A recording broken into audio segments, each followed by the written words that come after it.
Doing something a little bit different for, I assume, I guess technically our second to last hangover show of the season, but we're also going to be doing something different next week. And so the common variant of the hangover shows is done for 2025 because I don't know. Do we really need to spend that much time digging into Jets Patriots right now, considering how much we already know about how the season is ending?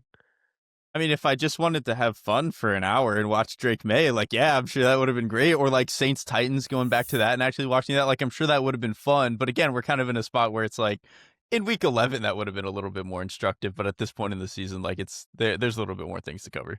I alluded to this yesterday. So what we're going to do today is we're going to spend some time talking about the teams that are not picking in the top 10, but are not going to make the playoffs. And part of the reason I wanted to do this is that later this week, it was the show we were supposed to do last week when I was sick. We're going to do some silver linings for the teams picking in the top 8. And so I felt like I wanted to do something where we kind of put a period at the end of the sentence for every team that is not going to be in the playoffs, pretty much, just to have one final thought about what their 2025 season looked like before we turn the page and move on to the 14 teams in the postseason. So in my mind, this was kind of like a puzzle piece show with the silver linings for bad team show that we're going to do a little bit later in the week, because their games weren't important down the stretch just because it seemed like they weren't going to make the playoffs. But I think we should talk about the way the Colts season ended in sort of a big picture way, just as an example. And so that's what we're going to do today. We have like 8-ish teams. Some we'll spend a little bit more time on. Some we'll spend a little bit less time on, just because there are some teams where it's like, what went wrong and what needs to get fixed? It's a 2-sentence answer. And there are some that are a little bit more complicated as we dig into it here.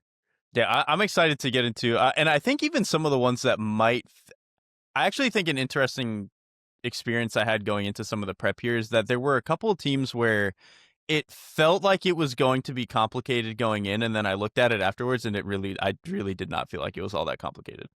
Some of these teams are teams that were supposed to be contenders before the year. Some of them are teams that had really good starts and then fell short. It's kind of a mixed bucket, but I think all of them do fit into what we're trying to talk about today. So let's start with the Detroit Lions. And I think with each of these teams, the best question to kick these off with is, what went wrong? Like, why did this team end up falling short of either their expectations or maybe the expectations we put on them coming into the season? Obviously, the Lions had top 3, top 4 Super Bowl chances heading into the year. They are not going to make the playoffs. In your estimation, as you look back at the 2025 Lions, what in your mind is the culprit here as to why they fell short? I mean, I think for them, it's I think kind of 3 things. One, health on defense again, primarily in the secondary, just like getting decimated for, especially like over the back half of the season, like they were just losing guys left and right. And I think they survived some of that last year and at certain points this year, but at a certain point, you just are dipping into too many bodies. And then I think they did legitimately just get a little bit unlucky, like losing some of these games. Like they were still a very good team, and just a couple of bounces at the end of some of these games didn't go their way. And sometimes that can hurt you when you're only like hovering around 500. And then the big culprit is they just never sorted out the offensive line. Like you had, the center was obviously the big issue, and having to replace a guy like Frank Ragnow, you could feel the lack of not just like his individual play and his ability to move people and whatever it is, it's the put togetherness of the offensive line, both in the run game, in the passing game, the way that they could pick up stunts and stuff like that, being able to take a little bit off of Jared Goff's plate, which you just didn't feel like they were able to do that this year. And I think that was kind of exacerbated by the fact that the 2 guards next to the center were also young players trying to like get their footing. You had a rookie right guard and a 2nd-year player in Christian Mahogany to his left side. Like it's a young unit with basically a replacement level center who was replacing, I don't know, like a Hall of Fame level center, like one of the best. It was a lot for them to put up with, and they were still a good offense, but you've talked about this before. They still had a lot of the highs that they've had as an offense, but the lows were significantly lower than they've ever been. Yeah, we talked about it on a couple different shows, but I think it was a defense having at least a 60% defensive success rate. They had 1 of those games last year. They had 8 of those games this year. And so even if you look at the season-long numbers, and they finished top 10 in a ton of different offensive metrics, it was just a lot more of a roller coaster ride for the offense overall. And you see some of that in the numbers, like individually. Like just 2 things that I'll throw out as to why the offense felt a little bit different moment-to-moment, game-to-game than it did last year and even for stretches of 2023. Their rushing success rate overall dropped from 44.5% to 39.5% over the course of the season. Their EPA per carry between last year and this year is the difference between being this year's Rams and this year's Falcons. So you go from being one of the best running teams in the league to a average running team. And that's a huge difference when you're built the way the Lions are built. It's a massive gap between those two things. And I think sometimes, too, it was deceiving because it didn't always feel that way, because Jahmyr Gibbs would rip off like 2 massive runs in a game. And so you were like, oh, they're still moving it on people. But it was the down to down where they can't get into 2nd and 5 the way that they used to, and then kind of open up the playbook the way that they were used to before. Like, that part of the offense was why you got more of the vacillations. And I think that leads to some inconsistency and volatility on third down. Their third down success rate per next gen goes from 49.5% last year to 39.8% this year. A 10 percentage point drop on third down. And so that's just why the offense feels a little bit more inconsistent. You don't have the offensive line to establish consistent runs on early downs. And then that puts you in some more third downs where you're in pure drop back pass. And that's not what this team is. And it's especially not what this team is when you have this version of the offensive line that they were dealing with all year. And you pointed out the young guards. Mahogany missed 6 games up to this point. So he was hurt, and you have a rookie right guard, and then the left tackle, who has been a good player for a long time. It's just clear that he's dealing with lingering injuries. He had offseason shoulder surgery last year, and we'll see what his future looks like. And so I think that all that stuff on offense, and like you mentioned, the defensive injuries is just, I mean, they're absolutely decimated. You're watching them late in the season. Avonte Maddox is playing free safety for this team. Like, there's only so much you can do. He was their backup nickel in week 1. You know, like there's only so much you can do when you're down to safety like 4 and 5. You're playing with backup corners for most of the season. You know, your nickel, Amik Robertson, is now playing outside again. And then I think the defensive front overall, if you just look at the personnel of that group, Al-Qadim Muhammad had a really nice season for this team, kind of out of nowhere. He was really good in the back half of last year, and he kind of continued that into this season as like a nice complementary piece. But other than that, they really didn't have much from a pass rush perspective outside of Aiden Hutchinson. You know, Liam McNeil comes back after getting hurt last year. He does not look like the same guy in year 1 after that injury. We'll see what he looks like after a full offseason to get healthy. But overall, there just was not enough juice in the pass rush across the board. You have defensive injuries that are just decimating you in the secondary, and the offense just was much more inconsistent, I think, in part because of the offensive line. And then I do think that when you have brain drain with your coaching staff and you're having to replace that, like, we can talk about Dan Campbell and the numbers for the offense with Dan Campbell all that we want. The offensive coordinator got like quiet fired halfway through the season. Like, that's not what you want. That's not ideal, even if the results were never that bad. And so if I'm trying to figure out all of the buckets for the Lions, those are probably the ones that I would land on. Yeah, it was a little bit of everything. And like there's a chance that with like the diminished offensive line and some of the injuries, like Sam Laporta hasn't played in 6 or 7 weeks. Like, that's the other area of injuries. The tight end room is just gone. Because like Brock Wright was also missing. Gone. Yep. Like the whole tight end. And like this was, I know that Jameson Williams and Amon-Ra St. Brown and Jahmyr Gibbs like get a lot of the run, but a lot of what they want to do is like be in 11 and 12 and use their tight ends, move them all around the formation, do cool stuff with them. The fact that that has not been on the board for most of the holiday season has been, I think, a huge issue for them. Like, I think even if they have that, they probably win one more of these games and get into the playoffs. Like, it really does feel like, I think more than some of these other teams, like it was just a lot of different factors coming together for the Lions, which, to maybe jump ahead a little bit, I think of all the teams that we're talking about, I think the team that I feel the most fine about, other than maybe defaulting to the Chiefs, so you have Patrick Mahomes, is the Lions. Like, I still think they're a pretty damn good team and they're going to be just fine. So let's talk about what the early offseason questions look like for the Lions. And we'll do these for every team, just kind of thinking about what needs to happen for them to get back where they want to get. I think the first question I would ask you, what do we think happens with the coordinator spots? Because in my mind, you and I have talked about this. I think Kelvin Sheppard did a good job early in the season when his guys were relatively healthy. I think making a change there would be kind of a rash decision based on how hurt they were on defense this year. So whether they think he should be back or not, I feel like Kelvin Sheppard probably deserves to be back. And I do have faith in what that defensive staff can do with better health. I think the question is going to be, what happens with the offense? Do they seek somebody outside of the building? Do they promote somebody from within? Like, what do they think they need when it comes to sorting out that offensive staff a year after moving on from the offensive coordinator halfway through the season? I don't know the answer to that because last time they went outside of the building, sort of, he had been on the staff before, that didn't work. So where do they seek out the answer this time? I am also curious to that defense. I think, you don't even really think about touching it. Like Sheppard, when he had talent to work with, looked like he was going to be one of those up and coming defensive coordinators. So I'm excited to see what he can continue to build on. Offensively, I'm just curious, like if they want any sort of shakeup, like if they want some sort of new ideas. But I almost wonder if they do they try to go poach somebody from Sean Payton's staff or something? Because obviously Dan Campbell has some familiarity with him. Like I'm guessing that's kind of the range that they want to go for. That's interesting. Me and Connor Orr talked a lot about Davis Webb in the coaching candidates show that we did. Okay.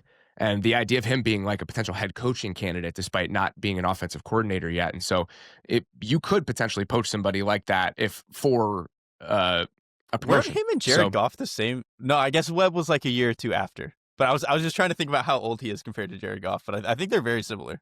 I'll be curious where they kind of seek that out. And then when you're looking at the personnel specifically, just some kind of housekeeping. They have $6 million in cap space right now, and they have a couple obvious restructure candidates. St. Brown, Sewell. Goff has a $69 million cap hit next year.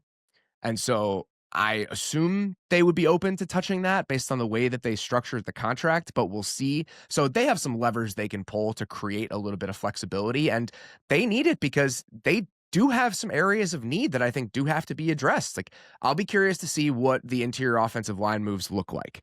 At the very least, I think you need to be drafting a center somewhere, even if it's a plan for the future.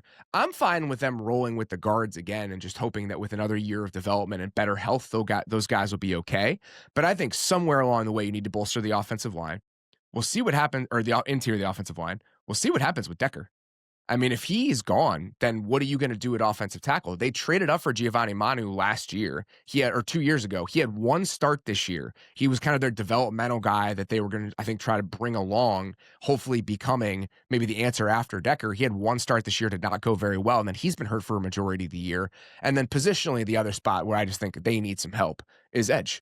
Like, Al-Qadim Muhammad is a free agent. Marcus Davenport is a free agent. Like, instead of trying to piece that thing together, do you hope that with a real commitment to that spot, McNeil being a year healthier, Tyreek Williams being a year older, and still having Aiden Hutchinson with some better health on the back end, is that enough for you to feel good about the personnel top to bottom? Really quickly, can I ask if they are, let's just say in this world that they are solving two of those problems with the draft and one of them with money and free agency, which is the one that you would most want them to solve with money? I think it's center.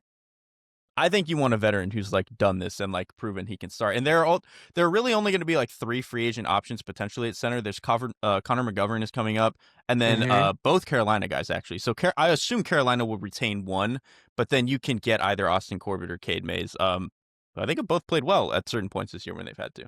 Cade Mays is an interesting name. I really was impressed by him when he had to come in and kind of play in spot duty earlier this year, and so I think that's a good thought, but those are the positions I'd probably say need addressing.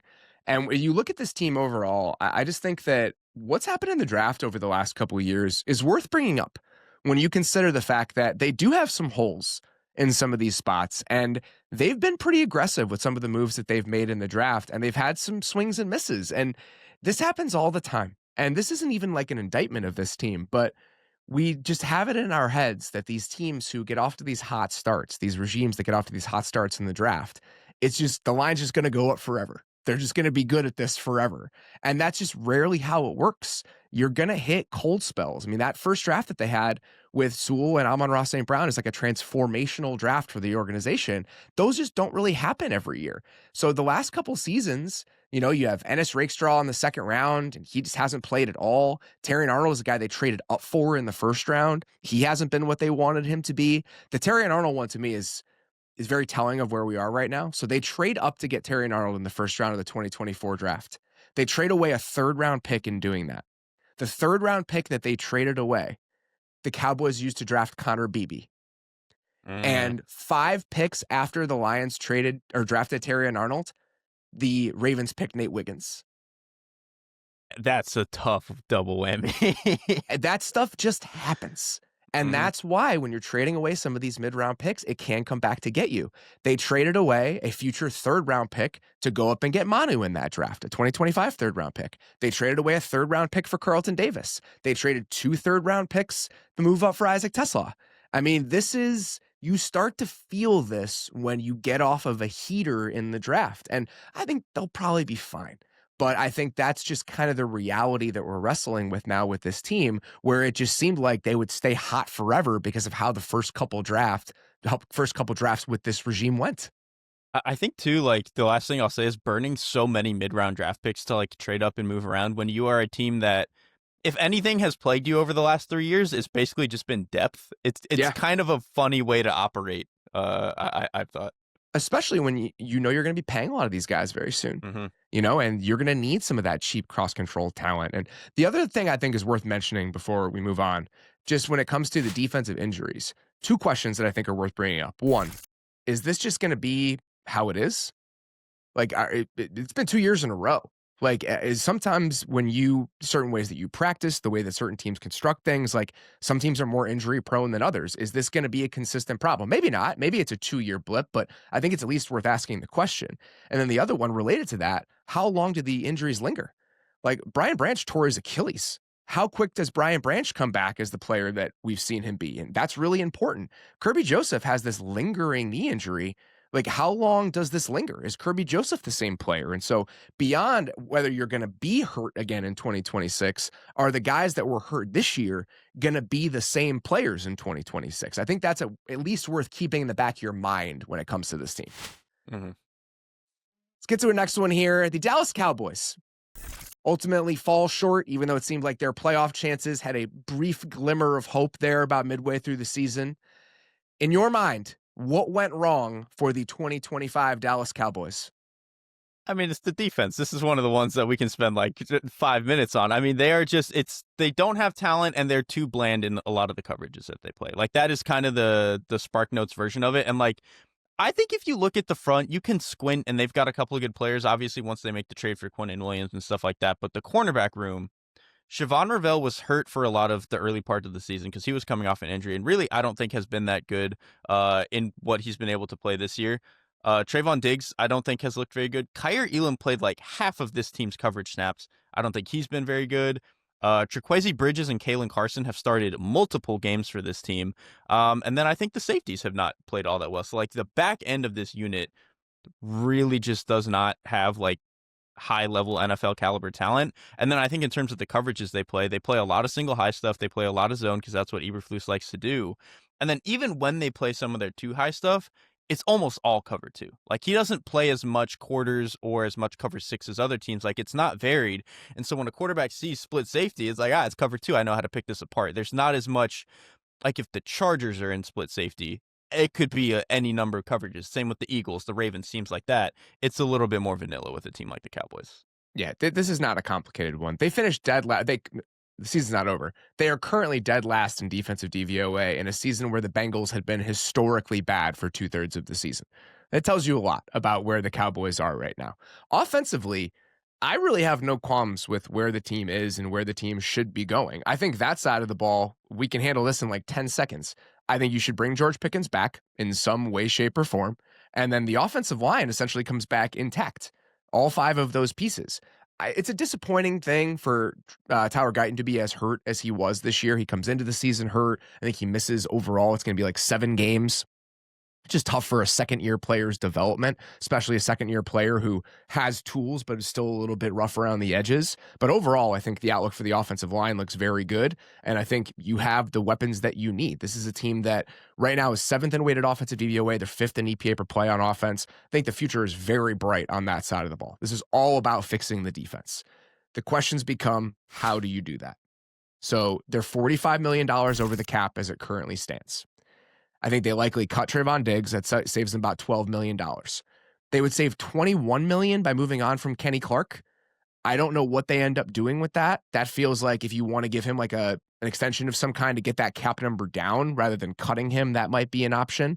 And then obviously they can restructure Dak and CD, who have these massive base salaries, in order to give them a little bit of wiggle room, because they do need that wiggle room. You need some money for Pickens. And then, like you said, How many new starters in the back seven do you think this team should have next year? They're not going to be able to change them all, but like, I think you could make a case that basically all of them, except for maybe Deron Bland. I think you would Ravel. want to I think replace. I would like to see one more and Ravel season because with he's Ravel, a young player. when Yeah, he's a young sorry. player who Yeah. came into the season hurt. Other than that, I think So you can five, make you could argue like really five, and serious maybe argument. overshown, but like he's coming off the injuries and stuff. But like at least four. The answer is at least four. You need at least one linebacker body. You probably need a new nickel corner, and I think you could make an argument that you need at least two dice rolls at safety. Donovan Wilson, his contract is up after this year. Malik Hooker is going to be 30. You just need more pop at that position. So I think at least like four-ish new starters in the defensive backfield are necessary for this team. And I think the next question becomes, who is calling the defense? And what sort of ideas do you seek out? Because I think Matt Eberflus is probably a fine defensive coordinator with the right personnel. You didn't have the right personnel. And so I think even if you can make an argument that this team was ill-equipped to give him a real shot this year, nobody's going to be hammering you if you decide to move in a different direction after the way that this thing went. Yeah, nobody's gonna see like Matt Eberflus hired elsewhere and be like, "Man, how did we let him walk?" Like it'll probably be fine. I would like to see them take a dice roll at defensive coordinator for sure. Be curious to see what they do. You know, we mentioned you want to bring in a guy who has a little bit more fluency and some man with a history of like playing a little bit more man and being a little bit more aggressive. You know, a couple of the names, like Al Harris is an interesting name. I mean, he's the DB's coach for the Bears right now. Obviously, he was the DB's coach and the passing game coordinator for the Bears right now. He was the DB's coach for the Cowboys for several years. So I think that he would be able to tap into a defensive identity that lines up more with who you were a couple of years ago when that defense looks significantly better. But just somebody like that, I feel like that's probably the set of ideas that's worth seeking out. The other thing that's worth mentioning with this team when it comes to filling the holes that they have on defense or elsewhere, no second or third round pick this year for the Cowboys. Wow, that actually does complicate things a little bit. They traded a second round pick as part of the Quinnen Williams trade. A reminder, the Quinnen Williams trade was not free. He's great, but yeah. He's a really good player. Was not free. Gave up a lot to get Quinnen Williams. Second round pick this year, first round pick in 2027, and then they traded their third round pick for Pickens. And so they have a first round pick, and then they have 2 fourth round picks. Those are their main draft assets of this year, and that's particularly complicated by the fact that even if they had some wiggle room financially, if they're going to restructure some of these deals, we know this team does not spend a lot of money in free agency. So how much they're willing to leverage themselves, how aggressive they're willing to be to fill some of these holes, I think that will be a curious thing to watch this spring. I hope they trade back and acquire some more bites at the apple because the defense, you need too many to not do something like that. The defense has a long way to go. You hope that a different set of ideas defensively can help you get some of the way there. But I think the personnel pretty clearly on that side of the ball is not good enough, and that's what needs to get handled. I still, just for the record, I do have like some multi-year hope for this team specifically because of how good the offense looked this year. Like we've seen defensive turnarounds in one single season, like them going from the worst defense in the league to a league average defense. If they hit on enough of the right stuff this offseason, it's not out of the question whatsoever. And if that happens and your offense can stay up near like a top 5 to 7 offense the way that it was this year because you bring everybody back, I do have some faith that that version of the Cowboys can actually unfold over the next like 12 months. If 2 of those back end changes work and like Damarian Overshown looks healthier next year, and then whoever you bring in as the coordinator has some new ideas, some fresh stuff, that can be enough to make you the 20th best defense. And that's enough if you can score 32 points a game. All right, next one here. I put these teams next to each other for a reason. The Cincinnati Bengals.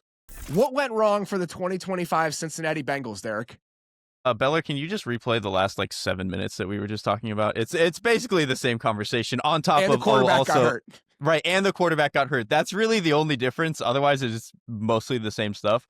So obviously, Joe Burrow misses a majority of the season. And I do think with Burrow, there is a little bit of like, this keeps happening to him. And I do think that is a little bit of a concern when we want to think about the future. Just like he's a guy who's consistently been banged up. And I think when you are banged up all the time, it can be just hard to like stay in the flow and stay in the rhythm of things. And then you just worry, is he going to miss 5 games next year, or is there going to be something in the offseason? And so I think there's that element of it, but I think most of that would probably be washed over if the defense wasn't legitimately all-time bad for like 3 months this year. And they kind of picked it up at the end, but they were as bad as they could have been for 3 months. I really like how the offense kind of came together in the back half of the season, because one of the things I was most worried about after Burrow got hurt is that the running game and the offensive line in like the month after that happened looked atrocious. They were so bad running the ball in that initial stretch after Burrow got hurt. And then they really did kind of click into something in the back half of the season. It wasn't overwhelming by any stretch, but this was an above average running game in the back half of the year. And that is really all you need to be if you're going to have Joe Burrow and those weapons. And so I think the offensive line, we'll see what happens with the interior guys. Like Jalen Rivers is a 5th-round pick. He potentially could be their starter at right guard next year if they end up rolling with that. I still feel like seeking out one more piece along the interior of the offensive line probably wouldn't be a bad idea. But other than that, I think that what we've seen from them offensively when Joe Burrow has been healthy is more than enough for you to feel good about that side of the ball.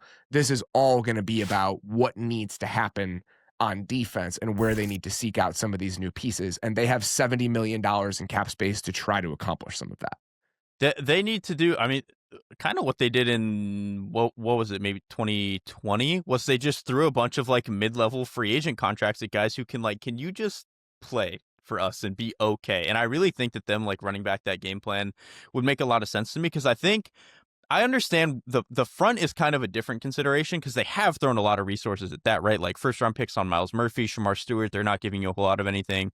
Trey Hendrickson has been hurt for a lot of this year. He's a free agent. And he's a free agent, right? All right, so he's not even going to come back. Probably, I don't know what their whole situation with that is. Yeah, who the hell knows at this point? At this point, I've given up on like how do they want to reconcile that marriage, all that stuff. I don't really care. We'll cross that bridge in February or March or whatever.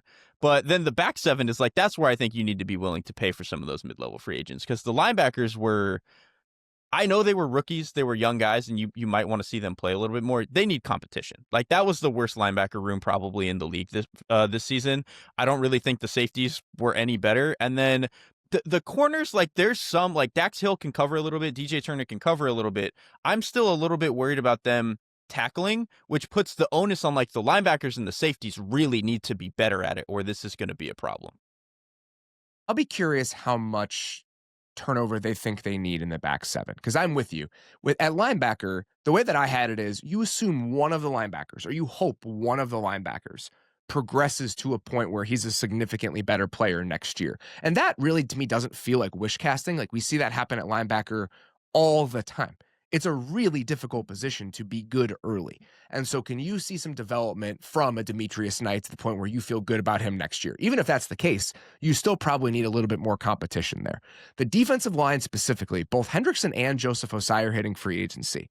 So you probably need one more body on the edge, which is frustrating because, like you said, you have 2 first-round picks at those 2 edge spots, but I'm not sure you could walk into next year with those 2 guys being your starters and feel like you've done enough. The back 7 is where you need the most attention. And I think the biggest difference between this and 2020, when they spent all that money, there just aren't a lot of guys available in free agency right now. That's continuing to be the trend. Like, I was looking at the free agent defenders where it's like, okay, I think this would make sense. This would be a guy worth spending money on. Here's like 6 names that I came up with at positions that I think they need bodies: Quincy Williams, Eric Wilson, Quentin Lake, Jalen Thompson, Brian Cook, John Franklin Myers. I think only half of those really sparked any joy on my side. It's a pretty dire group of second contract free agents specifically. And the guys that I felt most excited about on that list are guys like Quincy Williams and John Franklin Myers, just because they need ass kickers. Like, this is a defense that so badly needs physicality that I think trying to fill it out with those sorts of veterans at the right price is not necessarily the worst path forward.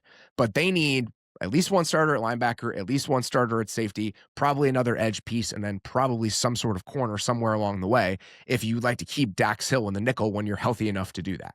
So there's a ton of turnover that needs to happen at those spots. Anything else about the Bengals? Again, it feels like this is a pretty simple one. Now, this is mostly it. I mean, I'll, for the 9,000th time, make my rant of like, if I'm going to complain about anything with the offense, I would still like to see them more under center. But I think part of that was like Joe Burrow's health this year, so I'll give them a little bit of a pass. But if I'm going to nitpick a little bit, it was probably that. Our next one here, the Indianapolis Colts. A slightly different situation than some of the other teams that we're going to talk about. Obviously, the Colts didn't come into the season with championship aspirations. We didn't expect them necessarily to be a playoff team, but they were a playoff team halfway through the year and then completely bottomed out. And so I did want to have sort of a considered conversation about the Colts before we ended the season, because we really haven't had much of one as they've hit this skid in the back half of the year. Essentially, what happened to the Colts? What went wrong? Everything after the Sauce Gardner trade went as poorly as it possibly could have gone. Like, that's not an exaggeration. Everything went as poorly as it could have gone. Literally everything, because they were like pretty healthy as a team up until that. But obviously, you trade for Sauce, he gets hurt. Right around when you trade for Sauce, Daniel Jones like chips his leg, breaks his leg basically, but plays through it, and then snaps his Achilles on the other leg because he's obviously overcompensating for it. And then even after that, like even when we've had this Phillip Rivers stretch, they've been missing a lot of linemen. Like Bernard Raymond has missed time. Braden Smith has missed time. The Tanner whole Bornolini line last week. Yes, it's everyone but Quentin Nelson basically is like fighting for their lives and like not out there. And so like that has been a problem. You got Matt Gonsalves moving around, like filling in at right tackle, which he's been playing right guard for a lot of this year. Like it's been pretty much everything on that side of the ball. And then the defense was, when they signed Charvarius Ward and when they traded for Sauce Gardner, the idea was that we can be we don't have to do the bullshit funky Brian Flores stuff on defense. We can just man up on people. Charvarius Ward has missed a lot of the season, and Sauce Gardner has missed a lot of the time that he's been there. So they're back to doing a lot of some of the funky stuff with a front four that is not good enough, especially when DeForest Buckner has not been in the game. And then the secondary just doesn't give those guys enough time to get home. Like it's just been, I still think Anarumo's a decent play caller, but I think the cupboard, especially with some of the injuries, has just ended up more bare than it looked like it should have. Well, let's talk about the offense first and about the future at quarterback first, because obviously this is going to be the biggest question. When they made the Sauce Gardner trade, I'll admit that I got caught up in the excitement of it a little bit. The downside case for it, I understand that it's there, but this whole thought of by making that trade, you're essentially committing yourself to Daniel Jones. In the moment, that didn't seem like the worst fate to me, simply because where else were you going to find a quarterback over the next offseason and maybe two off seasons if you were going to be picking like 23rd in the draft? Even now, when you're picking 18th in the draft, where were you going to find a quarterback? So the thought of them giving Daniel Jones some version of the mid-tier quarterback contracts that we've seen handed out, whether it's the Darnold contract, the Baker contract, the Geno contract, all of that, that felt like a reasonable endpoint to me, because you probably wouldn't have a path to get anybody better. And I think there's a conversation to be had about this. The Colts are not the historically good offense they were over the first 8 weeks of the season. I also don't think they're a bad offense. I think with a healthy Daniel Jones, they probably soared out somewhere in the back half of the top 10. And I think that's probably okay. So the only thing that could really throw a wrench into this is if you didn't have an option to play this version of Daniel Jones in 2026 as part of this overall formula, and then he tears his Achilles, and that's exactly what happens. That's the scary thing, is like I can understand why they would have thought, yeah, because the Daniel Jones thing was always going to come back to earth, but it might not have come back down to earth to like where he's the 24th best quarterback and this offense sucks again. He probably, like you would have said, they would have been like the 8th or 9th best offense in the league. Maybe you get a couple more negative plays, but Jonathan Taylor's still ripping off explosives. Alec Pierce is like randomly the best 50-50 guy in the league again, and like has a lot more to his game. Like you would have been a still very good offense, even with like it would have been like, you know, you talked about it a lot, what the Bucs had accomplished for a lot of the time that Baker was there, where it's like, is he as good as the offensive rank? Probably not, but you can get there with a guy like him. But it was probably going to fall apart a little bit next year just because Daniel Jones, at the end of the day, like is still Daniel Jones. But I think now the fact that he's hurt, that's the real complicating factor of it, because I don't think you can go into next season with just Daniel Jones. Like there's no, or even thinking going into next season, like, oh, when he gets healthy, he'll be that guy again. What proof do we have that that's going to be the case? Like a guy who's relied on his mobility to some degree it's probably going to hurt when he doesn't have his Achilles next year. We've seen it with quarterbacks consistently over the last couple of years. Those Mm-hmm. guys, after the year after they tear that Achilles, they do not look the same. And Mm-hmm. so if you're not confident that he's going to be even the version of Daniel Jones, kind of the middle outcome version of Daniel Jones that we saw this year, that's a scary thing. And so who plays quarterback for the Colts next year? Is it Anthony Richardson, who is still under contract and on the roster? Do they have to seek something else out? Like, that's the scariest part of this. I do think that the Achilles injury legitimately changes the multi-year outlook for this thing. And we'll see what happens. Like, are they a team? I said it last night. Are you the team that maybe takes like a swing on a guy like Malik Willis because you think that he can get you there? Because I agree with you. I just am not sure you can go into next year re-signing Daniel Jones and thinking that'll be enough when there's a chance that you just burn an entire season by doing that. That part would be scary to me. I'm just fascinated by like the politics of the Anthony Richardson thing now. Like if he comes in and like, what does that look like if he plays okay? Like I just, all of that starts to get really fascinating to me. But if they don't sign anybody, like Richardson would end up having to play games. There's just no way Daniel Jones is going to be ready for the start of the season. When you look at the coaching staff, there's been some kind of noise about whether the way that the back half of the season went is enough for Shane Steichen to lose his job. That to me seems incorrect. Like, I just think if you look around the league right now and you see the value in a high-level play caller and you see the value in a guy who is even capable of doing what Shane Steichen did for the first half of the year, there aren't that many of those guys.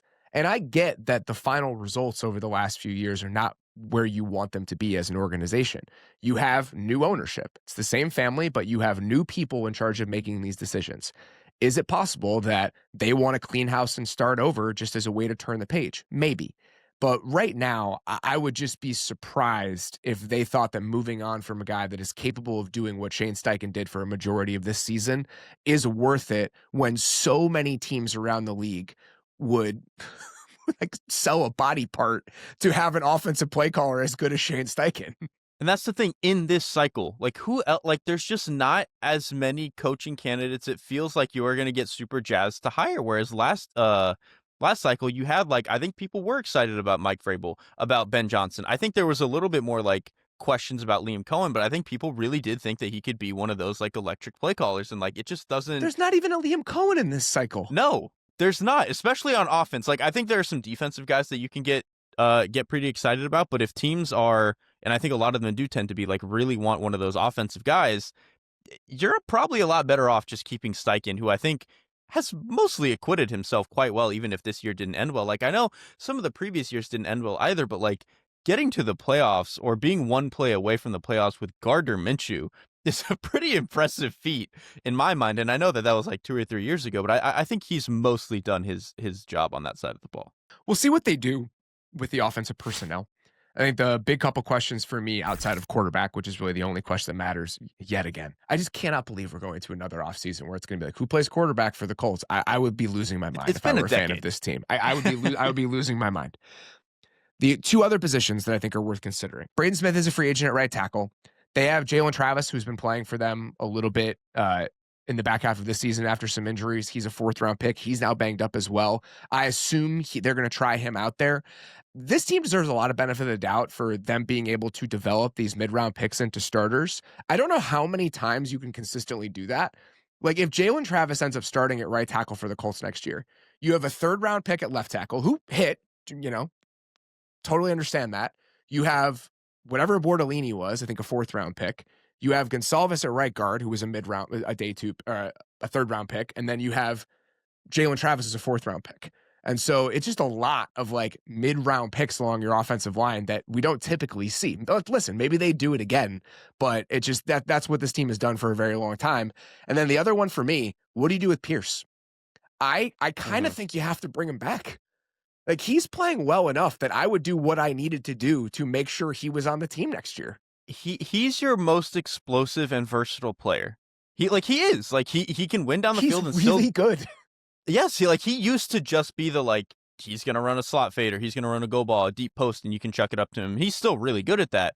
But he is also very good now at winning over the middle of the field. Every now and then he can win on some of those one-on-one routes on the outside. He's their best big body. Like I would want to keep him around. Like I think a lot of the other we talked so much about like how a lot of the other pieces really fit well in this offense because they're so complementary. I think if you pull him out, that's like a pretty significant Jenga block to be pulling out of this thing.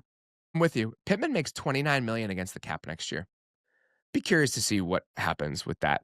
He's a good player, but if you have to pick one, I would rather find a way to move Pittman and keep Pierce rather than move on from Pierce, let him walk, and then keep Pittman at that money. I tend to agree, and we'll see what they end up doing if they're forced with that decision, if they're forced to make that decision. On the other side of the ball, the Charvarius Ward question is a real one. I mean, the concussion history at this point, I mean, he had several this year. He's on IR again. What ends up happening with that? And I think part of the reason that if you needed to move on from him next year, they were really excited about Justin Wally coming into this season, their third-round pick. He ends up tearing his ACL. He's going to be on the team next year, and you still have Sauce. And so it's possible that you have those two spots solved. The question for me is, what do they do along the defensive line? Because like you said, especially with DeForest Buckner banged up, this team was 26th in pressure rate over the back half of the season. Kwity Paye is hitting free agency. Samson Ebukam is hitting free agency. J2 Talamalu did not play that much this year, and so I don't know if you'd feel comfortable rolling into next year as him with as your other starting edge opposite Latu. But and even on the interior, Buckner is 30. Grover Stewart's going to be 33, I think. So just some sort of new piece or two along the defensive line, I think, has to be part of the equation for this team this offseason. Yeah, outside of Latu, like, they just don't have a lot of juice. And I think Latu's good. He's probably not like an ace. I think like he's ideally to me like a really high end number 2. And so when he's clearly your best guy, like they need to add, I think, a bunch more bodies. It's funny you mentioned like with the offensive line, they've so consistently been able to throw 3rd and 4th round picks and get those guys to convert. They've tried that at defensive end to basically no avail. Like it's a lot of like late 1st or 2nd round picks, 3rd round picks. And a lot of them are like fine guys off the bench, but really not difference makers in any sort of way. It just hasn't happened for them. I mean, there's been a lot of that, and they just haven't found that like true, I'm worried about that guy each and every game player on the edge. That just hasn't happened for them yet. And I think that you feel that when you watch this defense play. Next one here, the Minnesota Vikings. Again, obviously a weird case where I don't know if they were contenders coming into the season because they had a first-year quarterback, but this is a team that won a shitload of games last year. I think did come into the season with playoff aspirations. They're going to fall short, even though they've climbed their way back to 8-8 here. In your mind, what went wrong for the 2025 Minnesota Vikings? I mean, this one's also simple to me. The quarterback situation was dreadful. And part of that is J.J. McCarthy struggled, I think, especially early on in the season. I think he did not play very well. But then he was just hurt and he missed a bunch of games. They had to turn to Carson Wentz, who at this stage in his career is not giving you a whole lot. And then having to turn to any team having to turn to their 3rd string quarterback, who is also a very young player, like undrafted. Like it's not going to be what you want on that side of the ball. And I know that we've had a lot of fun with like, oh, Kevin O'Connell can get a couple of these fun games out of like Josh Dobbs. And it's like, you don't want to live that way. No, you don't want to be doing, that's fun every now and then. You don't want to be having that for dinner every day. And so I think that was kind of what they ultimately ran into. And then I think even though the run game had some life at certain points this season, I do think we came into this thinking that if they were going to be the offense that we really wanted them to take the next step and be like a 12, 13 win team again, it was going to have to be off the back of like the offense really setting things up with the run game and the play action game for J.J. McCarthy. And they're better than they were last year. I was wondering if they could hit a ceiling that was a little bit closer to dominant, and it just never felt like they got there. And I know that they were banged up for certain stretches, but still. The quarterback play overall, I think, is the first thing that you have to point to, and just the struggles of the offense. So they had 8 games this year, the Vikings did offensively, with an EPA per play of negative 0.14 or worse.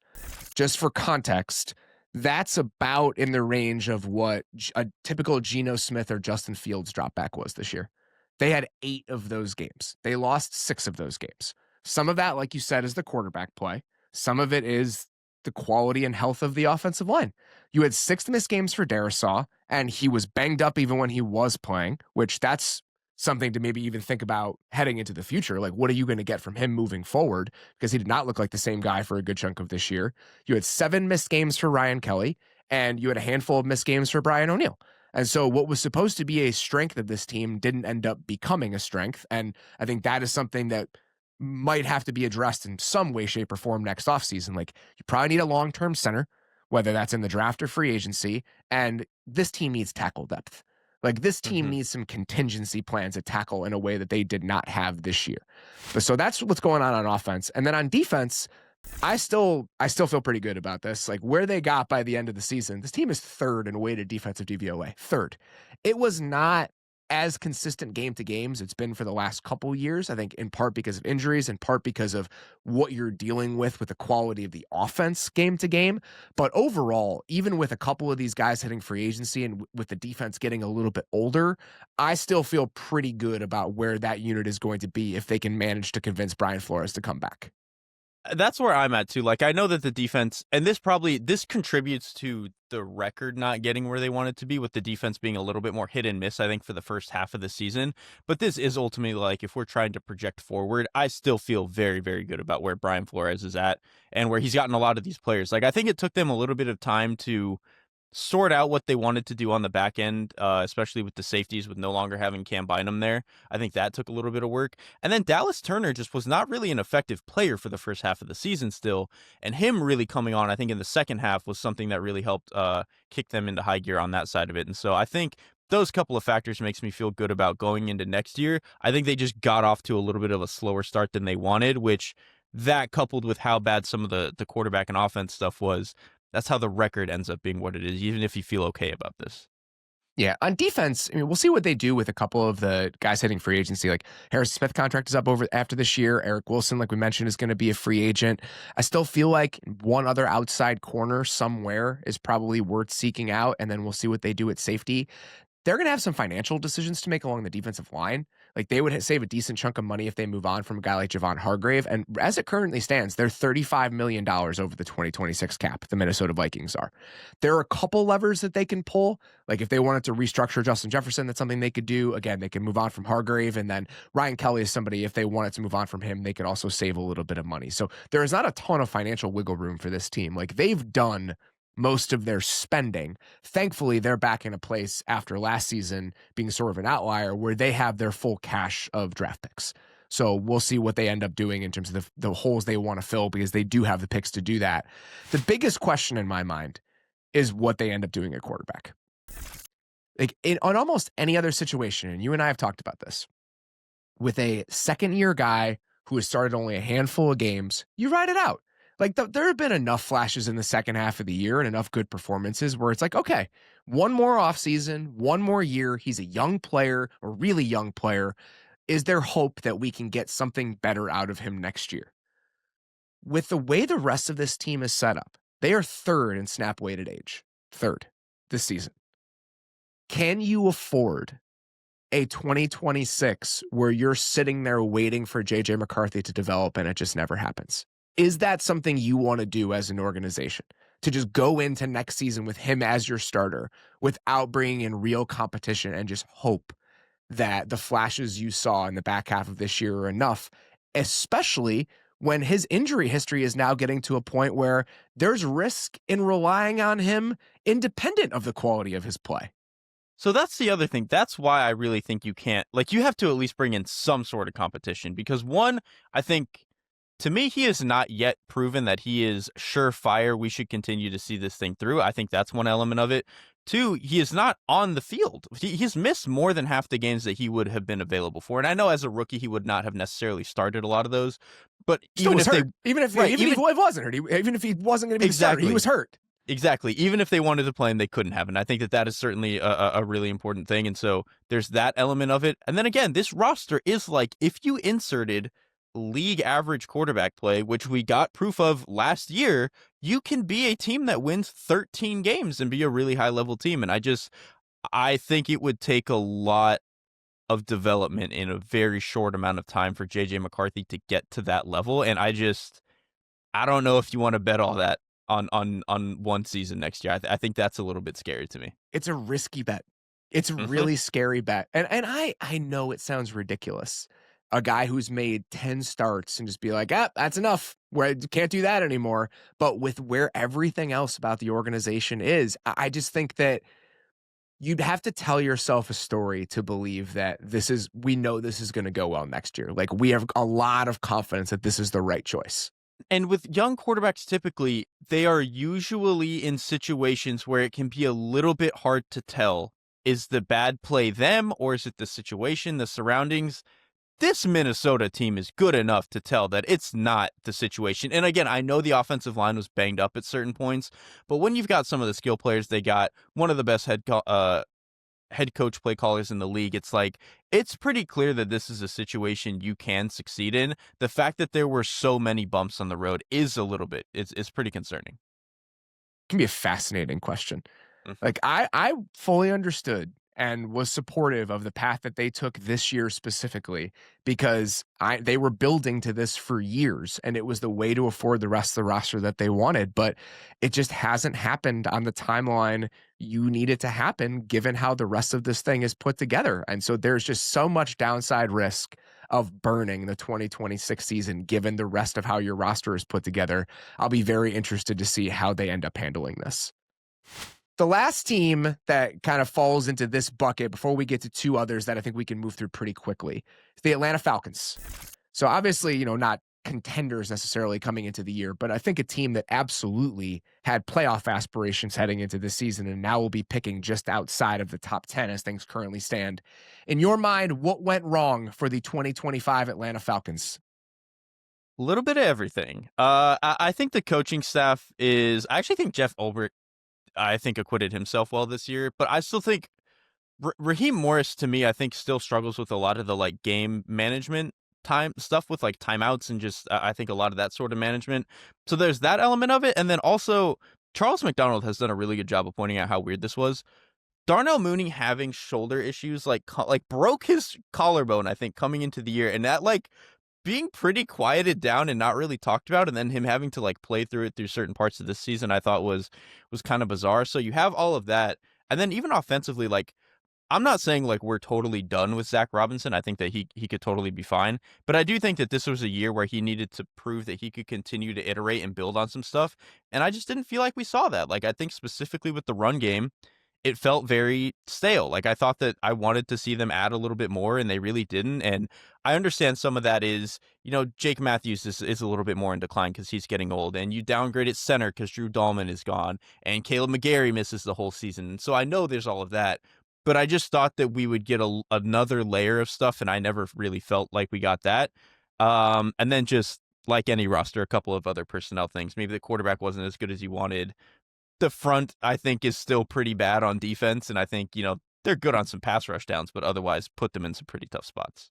Yeah, the defense was better than I think you even could have hoped. Like, they still have some questions personnel-wise, but that to me is not the contributor to why this team fell short. It's that the offense did not take any of the steps forward that you wanted it to take. The quarterback didn't take a step forward. And overall, exactly like you said, I think you wanted to see what this would look like in year two. And I was excited about it. Like, I think they showed enough in the back half of last year where I was like, I'm really looking forward to like what this group will do in year two of this offense with Penix starting all year. And what happened was, I think that they dug further and further and deeper into some of the esoteric stuff they were doing last year rather than expanding it. And I think ultimately that harmed the quality of the offense. If you look at it, I mean, just the fact that this team, for a quarterback like Michael Penix, who wants to throw the ball down the field, for them to be as low as they were and how often they were trying to use any sort of play action to seek out some of those shots, I feel like, again, it almost felt like what we've talked about with the Dolphins every once in a while, where instead of trying to branch out from some of those things, they just dig deeper and deeper into those things, and then it makes you less flexible as an offense overall.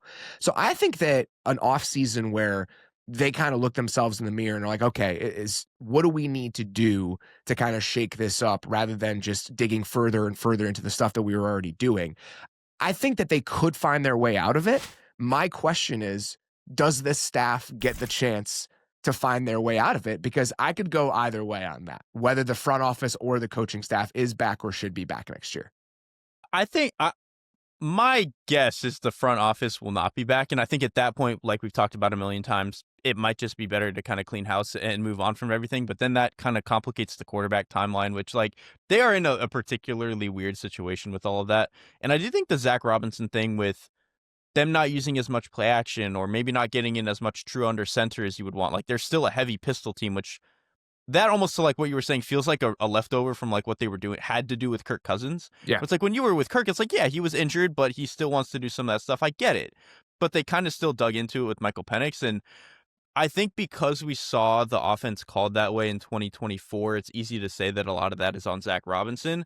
But then I think of what Michael Penix is, and it's like, I don't think he's a quarterback that wants to be booting all that much. And even when I think of what he did in college, it was not a lot of under center, turn your back to the Not at defense all. type of stuff. Right. And he just doesn't seem very comfortable with that. To me, he doesn't throw the middle of the field very much, which if you're calling a lot of those play action shots, you kind of want to throw the middle of the field. You want to throw those dig routes, some of those crossers and stuff like that. And so I think that's bled into why the offense feels the way that it feels in terms of like how it's called and constructed. It's a really frustrating place to be because you would hope that we got 4 or 5 starts from Michael Penix last year. There were some really enticing flashes. The fact that now at the end of year 2, when he was supposed to be the starter for the entire season, we don't really have any more clarity on what Michael Penix is as a long-term prospect as a quarterback. That's a maddening place to be if you're the Falcons, but I think we're kind of there. Like, do you have any more clarity on Michael Penix now than you did at this time last year? No, and it would be easier if he just straight up was terrible. Like, honestly, like if he had somehow regressed, this would be so much easier to talk about. But he really does feel like it's like, yeah, there are some moments where he really can throw down the field very well. And then some of the velocity he can get, he can fit some tight windows and he really doesn't take sacks. And I think that that's a valuable thing. But he's still at this stage, like, could you reasonably rank him higher than like quarterback 24 or 25? Probably I'm not. not sure how you could. Right, exactly. So it's just like I get why they would want to maybe give him another chance and hope that he can be a little bit healthier, but it's not like you saw any more flashes than you did in those 4 or 5 games the first time. Even if you're a new front office that comes in, I think that you have to stick with him because you probably don't have a pathway to a better option at quarterback than Michael Penix. And the flashes have been there enough where I think you want to ride it out and see what happens. But again, there's no more clarity now than there probably was at the end of last year. It's just a shitty place to be. And I think you can say that about a lot of things with this organization. The rumor or the report, I guess, from Jay Glazer yesterday about the fact that they're eyeing Matt Ryan for like a potential front office role in this whole thing. Be very interested to see how that ultimately shakes out and whether he ends up becoming the guy who's going to make a lot of these decisions. All right, so these last 2 teams, I mean, these are the teams that were supposed to be contenders heading into the year. I think they don't really fit this bucket and they don't really deserve a long considered conversation here for 2 reasons. One, with the Chiefs, we've done this. Right, we knew the Chiefs weren't going to make the playoffs for like a month and a half now. Me and Mitchell Schwartz spent half an hour talking about where the Chiefs are and why they're here. And then the other team is the Baltimore Ravens, who might make the playoffs. The only reason I wanted to even talk about the Ravens here is because we had alluded to the fact that we were going to. Like I talked about on another show that when we did this, I was really looking forward to having the Ravens conversation just because I do think there are some like bigger picture existential questions to ask about the Ravens. And I just didn't think the Browns would beat the Steelers yesterday. Well, they did. And so now the Ravens potentially might make the playoffs. Right, and because like, and I think it's fine to have them in here because I don't think the Ravens are a better team than the Detroit Lions. The Detroit Lions just play in a significantly tougher division, and you could even argue, I would argue, conference, whereas the Ravens get to kind of maybe win the AFC North by default in a really weird year, which like I think that is why we're having this conversation where they were, I want to say they were the betting favorites out of the NFC potentially to go to the Super Bowl, or at least like 1 or 2, and the fact that they are having to win a division by default in week 18 against a bad Steelers team that is not going to have their best offensive player it's a tough and weird place to be for them. It kind of feels, and maybe this is the wrong way to look at it, that if they do win that game and they win the division, a lot of the smoke around whether John Harbaugh should keep his job probably goes away, right? I don't know. I feel like they're really irritated. I honestly, I've said before, I don't think he should be fired, but there does feel like a weird energy with Ravens fans right now that I think they're getting a little bit rabid. That's a totally fine response because my next question was going to be, even if it does quiet down, should it? based on how Mm-hmm. this year has gone. And I just don't know where I land on what this season says about the 2 to 3 year outlook about the Baltimore Ravens. Like, is this year a blip and just a slight step back that's going to be rectified moving forward for a bunch of different reasons? Like, is the offense and the step back the offense has taken with the consistency of the running game, the fact that Lamar's been banged up for a huge chunk of the year, if Lamar is healthy heading into next year, they add one piece along the interior of the offensive line, they maybe go out and get one contested catch, big body pass catcher to add to this group. Do we have faith that the Ravens can be one of the best offenses in the league again very quickly? I don't know. I kind of do, but I don't know if that's silly. Like, I don't know if I'm just like, oh yeah, they'll be fine, and I'm just being too flippant about it. Like, I just don't know how seriously to take what has felt like a pretty dramatic step back for this team this year.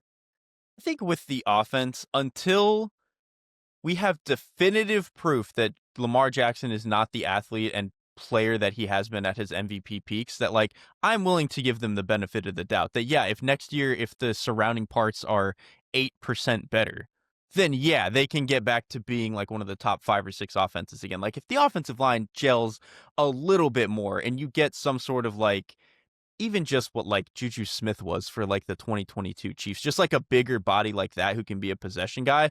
I genuinely think that that's enough, because this also goes to the point of like, I'm not going to, call Lamar Jackson dead until it's like fully over. Same thing with Derrick Henry. I know he's old for a running back. He can do this until he's 40 for all I give a shit. When you look at the positions that need to be addressed this offseason, the interior of the offensive line becomes the biggest question. Linderbaum and Falalele are both free agents. They drafted Emory Jones in the 3rd round this year. I assume that's a long-term play for one of those guard spots. We'll see what they do with Linderbaum. Like, there's a chance they need 2 new starters along the interior of the offensive line for an offensive line that did not play as well as it needed to this year. And the other spot where you just really felt the deficiencies in this roster over the course of this season, even when they fixed the back end of the defensive front just isn't good enough as currently constructed. And them missing Matabike all year, like, they paid Nnamdi Matabike to be a centerpiece of this defense. And he was not here all season and might not play again. And so they need another interior piece and then probably another piece on the edge. And if they can do that and they tweak the interior of the offensive line a little bit, I don't know. Like, I have enough faith in the quality of the roster top to bottom to believe that they might be able to make it back next year. But the question is, like, is there more going on than that? Like, are we just going to look at the quality of the players and think, oh, they'll be okay, when in actuality, there is something else festering here that might need to be addressed about why this team can't get over the hump?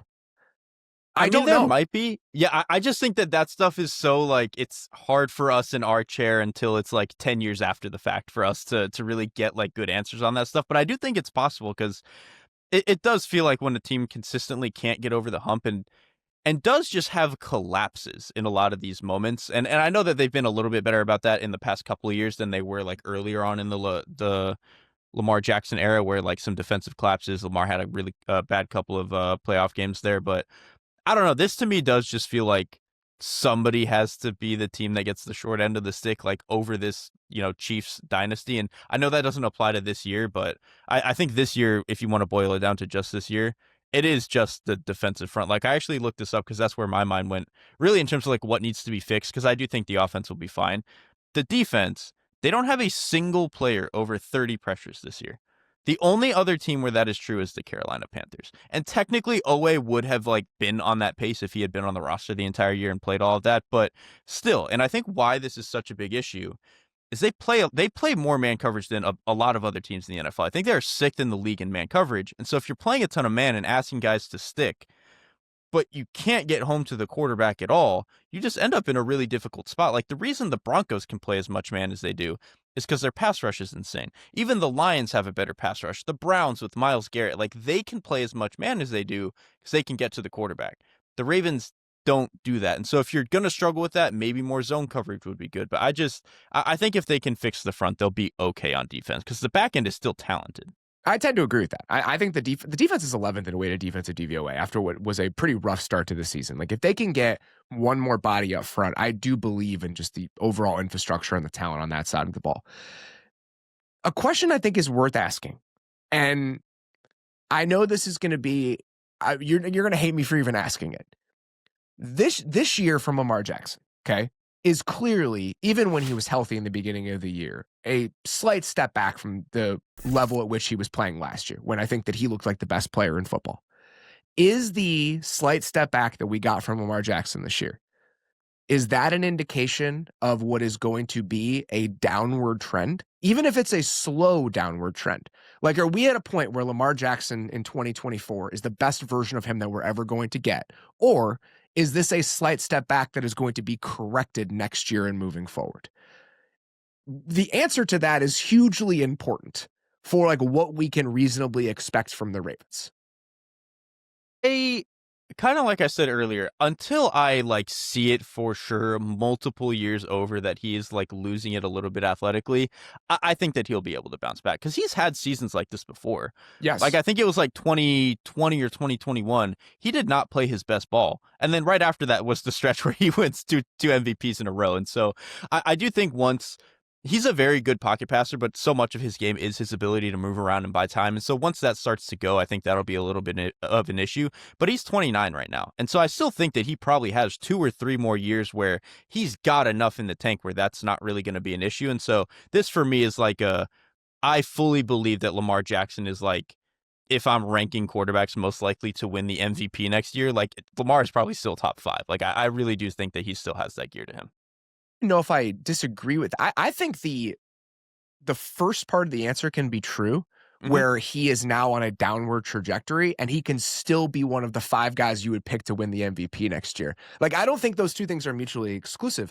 I just felt like last year he played at a level where he felt like a transcendent player. Where like that is the best player in the league. Like him and Josh Allen was a coin flip for MVP last year. Literally, one was first team All Pro and one won the MVP. And so like I just think that the level both of those guys played out last year, Lamar had a very serious claim to be the best player in the world. And the way that he played this year, that just isn't the case, even when he was healthy. And so I just wonder, like, are we at a point where the version we saw from him last year is the best it's ever going to get, and the version we see moving forward is slightly diminished version of that? I don't know. I mean, I do think the version we saw of him last year probably is the best we'll ever see, but that was also one of the best like quarterback seasons ever. so I guess the question is, how much of a step down is it going to be, if it is going to be a step down? And I don't know. That's a good point. Like I think I still have enough faith, like I said, in Lamar Jackson, that him consistently being a top 5 guy, I still have faith in that until we fully see like multiple years over that he can't do it anymore. Yeah, I think that's right. And it would be insane to think that he was never going to be a guy who could be an MVP caliber quarterback again after one season where he was banged up. But again, I think the height that he reached last year, it's at least worth asking the question of how close he's going to be to that moving forward.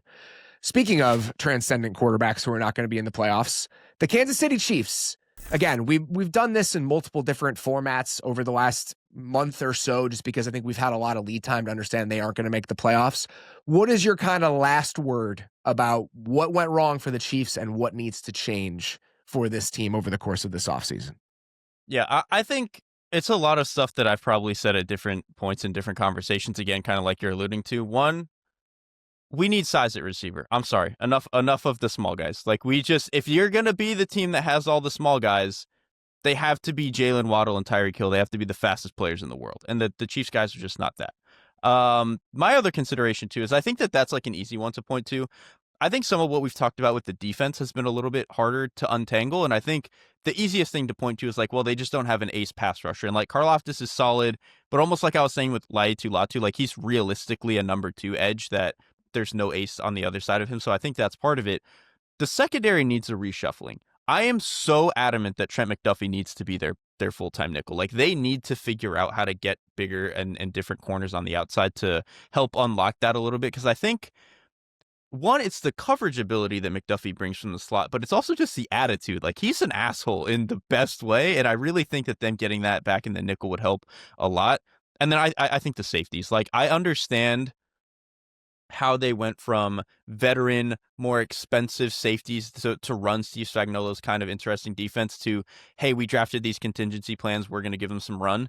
It just hasn't worked. It's a really difficult defense to pick up, and those guys, I think, are just, even if they're fine quality safeties, I think are not the difference makers that they've been used to having. And so I think those factors are really, to me, what has led to this little bit of a downturn, on top of, again, we can keep saying it till we're blue in the face, just being more unlucky in one-score games this year than they were last year.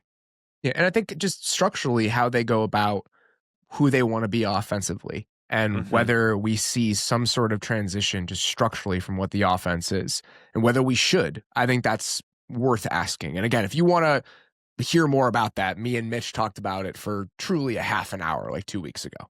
And I think that, to me, does go back to the big receiver thing. I mean, I say that so that they can have a little bit more jump ball potential, but it's like, we've talked about before, your run game can only be certain things when Xavier Worthy and Rashee Rice and like, Hollywood Brown are your receivers on the field trying to block people. Tyquan Thornton, he's only like 185, 190 pounds. Like, them getting some bigger guys who could move people around, I think would be nice. And then one actually stat thing I wanted to point out, because I think ultimately, even for all of what I just said, I extremely believe that the Chiefs, kind of like the Lions, are going to be fine. But Aaron Schatz of FTN was tweeting out some DVOA thing of basically teams that have been 6-10 at this point in the season. So I know the 17-game season, all of them are not done, but he listed a dozen teams. The Chiefs are the second best 6-10 team ever by DVOA. And all but one of the 12 teams that he listed went on to have a even or winning record the next year. So, like, the Chiefs are probably going to be fine. It's just this was a really bizarre year.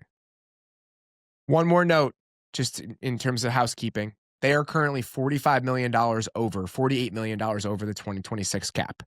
They can restructure Mahomes pretty easily. He has a $45 million base salary next year. He's a $78 million cap hit. I assume they'll touch that in some way. And if they end up moving on from Jawan Taylor, that gets them $16 million under the cap. So it looks bad right now, but there's some pretty quick levers that they'll be able to pull in order to give themselves some flexibility heading into next season. And we'll see how they end up using it. All right. So that is, I think, 8 teams, right? 8 teams that are either not going to make the playoffs or, in the Ravens' case, are playing a play-in game this week. And then we will hit 8 more teams later this week. Those are the teams picking at the top of the draft, and we'll try to find some silver linings from their seasons and what that might mean for 2026. And so by the end of this week, we will have hit almost all of the teams that are not going to make the playoffs and just having one more short kind of quick conversation about what their seasons felt like. So be on the lookout for that. That show is going to be coming in a couple days. For now, that's all we got. Appreciate you guys listening. We'll talk to you very soon. Thanks for watching. Follow the Athletic Football Show wherever you get your podcasts. And don't forget to subscribe on YouTube.